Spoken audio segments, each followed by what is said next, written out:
So up until recently, I thought like just based on willpower, I could just demand myself a bit more or just think I could stay a bit more disciplined so I could push through hardness or through hardships and just do more, be more productive, get more tasks done, get more shit done. And I think the reality or the hard reality I've been learning this week is that, for one, willpower is a renewable resource, but it is, of course, like Limited. it's limited. It works exactly like a battery. You can start like the day 100% battery. You might finish the day at 0%.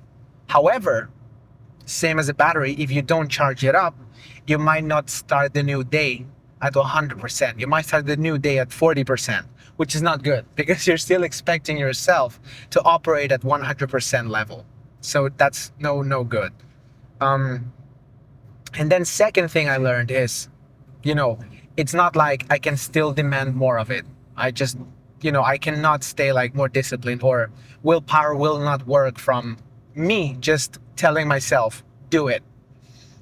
So I think it's very important as well to make sure we can all find our routines that work for us to kind of recharge that battery.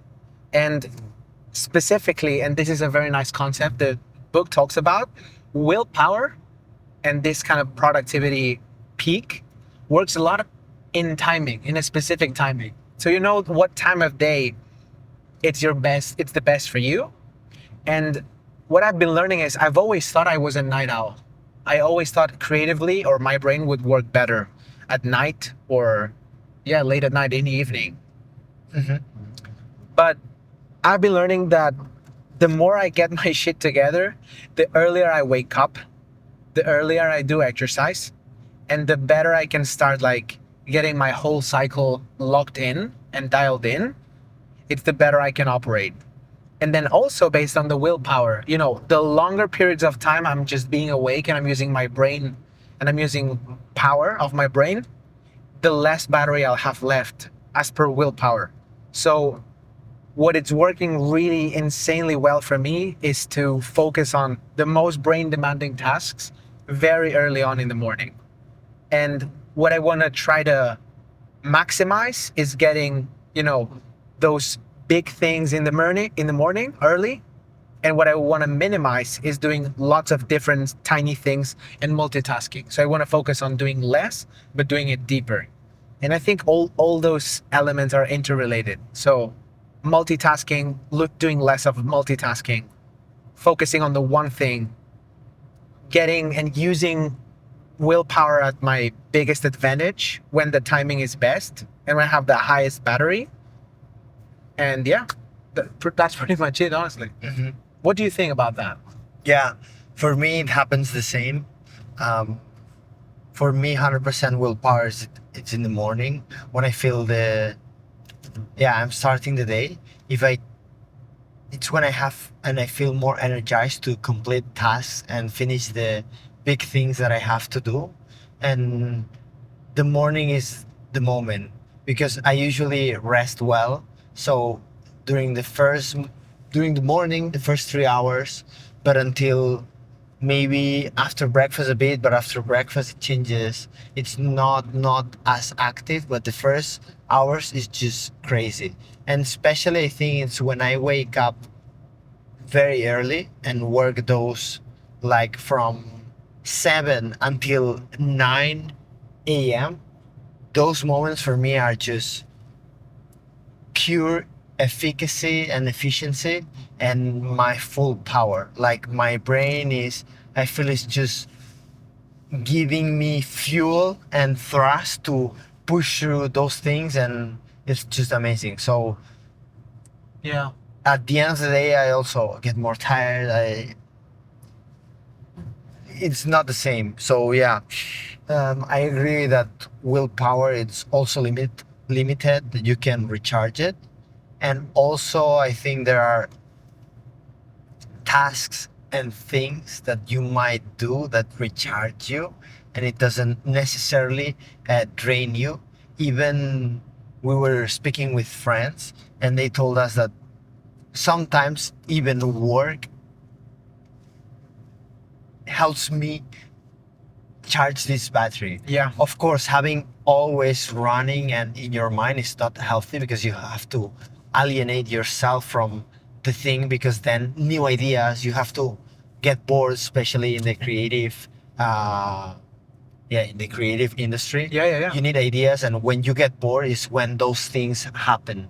And yeah, also this week I was listening to a podcast about the diary of a CEO, Stephen Butler, and it was about social media and brain rot and those terms. And it was curious to see that how our routines are so aligned to not check the phone the first thing in the morning, um, exercise, Yeah. Getting the same rhythms. same clocks. rhythms, the clocks, getting it running, but not getting in social media, limiting social media for the specific task. At least on my side, up until 3 p.m., if I can, I don't check You social check none. media.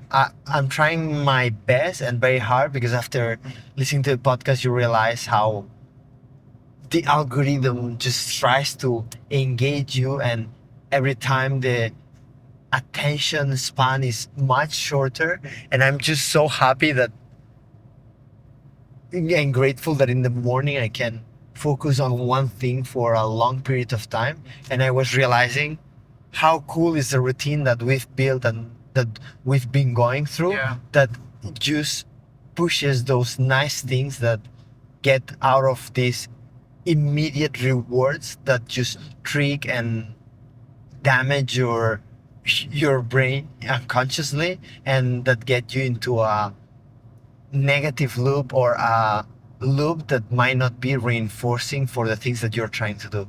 So it just, yeah, it's just crazy.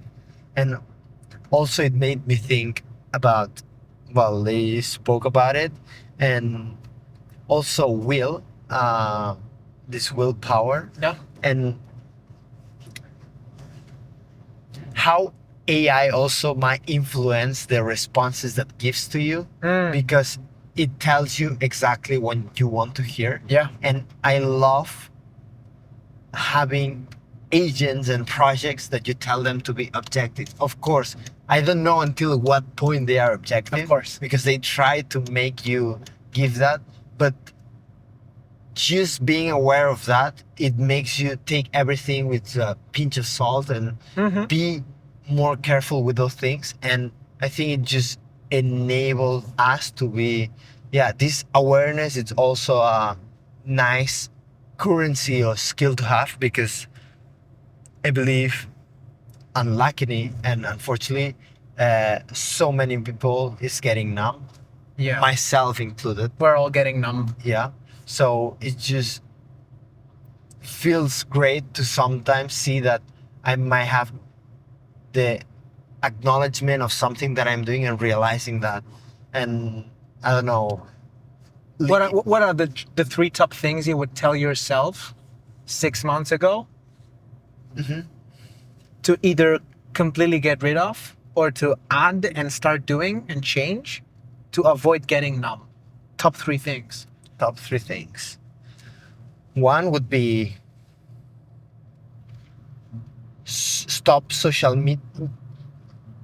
Phone in the morning until very late in the morning. Don't check your phone first thing in the morning, I would say. I think I've been doing quiet for a while, but that, from the current experience and the trajectory that I've had, I would say not in the morning is my problem. My problem is at night. Okay. Set a nighttime routine. Even I'm trying to look for apps that just turn off my computer at a certain time. So off. That's it. You go do something else. And that feels really great. And the next morning, because you just feel so energized. I experienced this today. Yesterday I had guitar class. It was until late. But for me, guitar class, it's like learning, and it's not social media. Right. And it was like it was late because it's the only schedule I had, but yeah. And today I just felt super energized, and I believe it's because I didn't check social media Right. tonight. So that social media morning at the last hour before bed, no, big no. That's one thing. What else? Do you have any in mind as well? Yeah, cutting social media is good. Yes, I do have one, Uh-huh. which is very related to what you were saying. Second thing I would say is working on analog paper, Yeah. on thinking by yourself and writing your thoughts down. And I think what this does is, while we are leveraging AI so much, which is insanely good, that's perfect. It's not allowing AI to do all the hard carry all the time. But first, before you get into AI, you want to think for yourself what you're actually facing.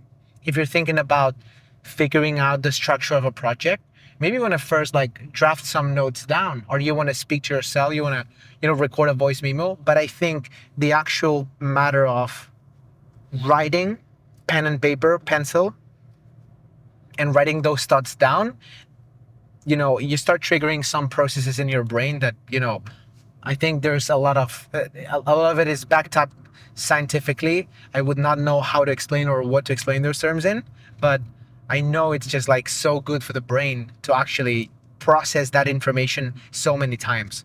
Once you think of it, second time you have to write it down, and as you write it down, you're kind of reading it as well. So you're kind of figuring everything out. And when then you go and work on AI, your brain is not as numb. So I think that would be second one. Writing down thoughts in paper. Yeah, I think that's a really cool one. Yeah.